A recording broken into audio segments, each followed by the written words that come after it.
கரும்பலகையில் 1000 என்று பெரிதாய் எழுதிவிட்டு வகுப்பறையில் தொடர்ந்து சலசலப்பை ஏற்படுத்திக் கொண்டிருந்த மாணவனை பார்த்து அவனது ஆசிரியர், இது எவ்வளவு என்று கேட்டார். நம்பிக்கையுடன் இருந்தாலும் கேள்வியின் எளிமையைக் கண்டு சற்று அவமானமாக உணர்ந்து 1000 என்று அவன் பதிலளித்தான். இப்போது ஆசிரியர் கூடுதலாக ஒரு சுழியை அந்த எண்ணின் வலப்பக்கம் எழுதி இணைத்துவிட்டு, இப்போ இது எவ்வளவு சொல் என்று அவனிடம் மீண்டும் கேட்டார். 10,000 என்று உடனடியாக பதில் வந்தது.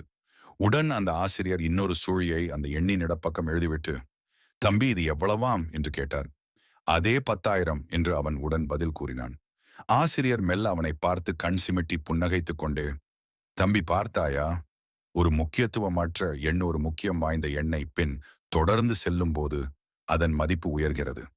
அதே எண் அந்த முக்கியத்துவம் வாய்ந்த எண்ணிற்கு முன்னால் செல்ல முயற்சிக்கும் போது அதற்கு மதிப்பு ஒன்றுமில்லாமல் போகிறது. இதை போன்றதுதான் ஆசிரியராகிய எனக்கும் மாணவராகிய உங்களுக்கும் இடையே உள்ள உறவும். ஒரு மாணவன் தன் ஆசிரியரை பின்தொடர்ந்து சென்றால் அவனது மதிப்பு எதிர்பார்க்காத அளவு பெரிதும் கூடும். அதுவே எதிர்மாறாக அமைந்தால் என்ன நிகழும் என்பதை உன்னால் உணர முடியும் என்று முடித்தார்.